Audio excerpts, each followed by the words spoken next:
Hello दोस्तों, स्वागत है आपका स्टडी ऑरिजिन के यूट्यूब चैनल पे। मैं आ गई हूँ फिर से एक नई इन्फॉर्मेशन को लेकर के। और आज हम लोग हैं वीर कुंवर सिंह यूनिवर्सिटी के पोर्टल पे।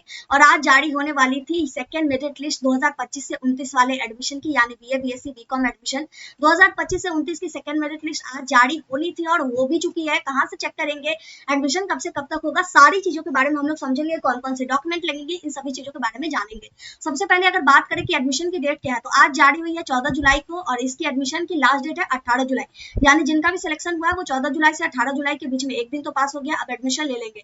अब बात करते हैं कि एडमिशन के लिए कौन कौन से डॉक्यूमेंट लगेंगे। मैट्रिक का सर्टिफिकेट, इंटरमीडिएट का सर्टिफिकेट, दोनों का मार्कशीट, मैट्रिक इंटर का मार्कशीट और सर्टिफिकेट, उसके बाद Aadhaar card, passport size photo, domicile certificate यानी निवास प्रमाण पत्र, किसी का कास्ट सर्टिफिकेट लगता है तो वो कास्ट सर्टिफिकेट। और इसके अलावा अगर कोई ईडब्ल्यूएस कैटेगरी से या कोई भी रिजर्वेशन कैटेगरी से है तो वो रिजर्वेशन कैटेगरी का सर्टिफिकेट, ये सब चीजें आप लेकर के जाइएगा अगर आपका सिलेक्शन हो गया है तो। और साथ ही साथ जब आप अप्लाई किए थे तो उस अप्लाई की कॉपी और अभी जो सिलेक्शन होगा तो उसका अलॉटमेंट लेटर, वो भी आपको डाउनलोड करके ये सब साथ में लेकर के जाना है। अब बात करते हैं मेरिट लिस्ट चेक कैसे करेंगे। तो सिंपली इसके लिए क्या करना है, सबसे पहले जाना है गूगल या फिर क्रोम पर, क्योंकि कुछ भी सर्च करते हैं तो हम लोग वहीं जाकर के सर्च करते हैं। यहाँ पे जाकर के सर्च करना है studyorigen.com।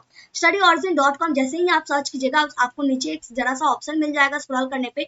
अब सिंपली हमें इस पे कर लेना है क्लिक। क्लिक करने के बाद हमारे सामने स्टडी ऑरिजिन का होम पेज ओपन हो जाएगा और यहाँ पे दिखेगा एक सर्च बॉक्स। इस सर्च बॉक्स पे आपको सर्च करना है VKSU UG second merit list. अब इतना लिखने के बाद आपको इंटर कर देना है। इंटर करते ही आपके सामने आ जाएगा VKSU UG second merit list 25 से 29। अब हम लोग कर लेंगे क्लिक। क्लिक करने के बाद ये पेज ओपन हो जाएगा। ओपन होने के बाद आपको स्क्रॉल डाउन कर लेना है। स्क्रॉल डाउन करते ही यहाँ पे आपको दिख जाएगा इस फोटो के ऊपर second merit list link, click here. अब हम क्या करेंगे, इस पे क्लिक करेंगे।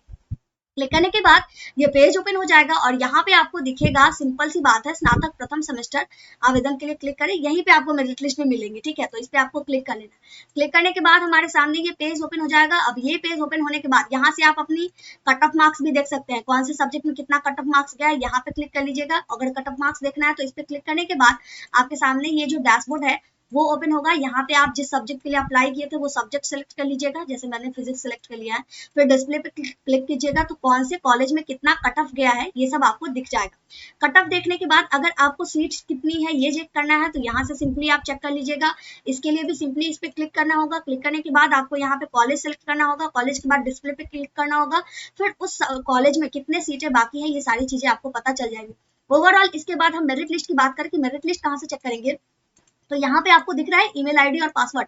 तो यहाँ पे आपको अपना ईमेल आईडी डालना है जो अप्लाई करते वक्त इंटर किए थे, और साथ ही साथ पासवर्ड जो आप अप्लाई करते वक्त बनाए थे उसको इंटर करना है। I am not a robot पे चेकआउट करना है। उसके बाद आप लॉगिन पे क्लिक करेंगे। अगर आप पासवर्ड भूल गए हैं तो यहीं से फॉरगॉट पासवर्ड पे क्लिक करके आप रीसेट पासवर्ड भी कर लीजिएगा। और अगर नहीं भूले हैं तो सिंपली आप लॉगिन पे क्लिक कीजिए। लॉगिन करने के बाद आपका डैशबोर्ड ओपन हो जाएगा और उस डैशबोर्ड में अगर आपका सिलेक्शन हुआ होगा तो आपको अलॉटमेंट लेटर, सिलेक्शन लेटर उसी को कहते हैं और रैंक कार्ड भी उसी को कहते हैं। तीनों नाम उसी का है। उसी तीनों में से जो भी इस यूनिवर्सिटी ने रखा होगा वो आपको दिख जाएगा। डाउनलोड कर लीजिएगा। उसमें कॉलेज का नाम लिखा होगा जिसमें आपका सिलेक्शन हुआ है। और अगर आपका सिलेक्शन नहीं हुआ होगा तो आपको अलॉटमेंट लेटर डाउनलोड करने का ऑप्शन नहीं मिलेगा। तो इस तरह से आपको पता चल जाएगा कि सिलेक्शन हुआ है या नहीं हुआ है। और अगर सिलेक्शन हुआ है तो एडमिशन ले लीजिएगा। एडमिशन के लिए सारी प्रोसीजर को कंप्लीट कीजिएगा उस कॉलेज में जाकर के जिस कॉलेज में आपको एडमिशन लेना है। और आगे की इन्फॉर्मेशन के लिए हमारे साथ बने रहिएगा। टाइम टू टाइम हर इन्फॉर्मेशन आपको मिलती रहेगी। इसी के साथ इस वीडियो को यहीं पे कंप्लीट करते हैं। मिलते हैं अगली वीडियो में अगले इन्फॉर्मेशन के साथ। जय भारत, जय बिहार।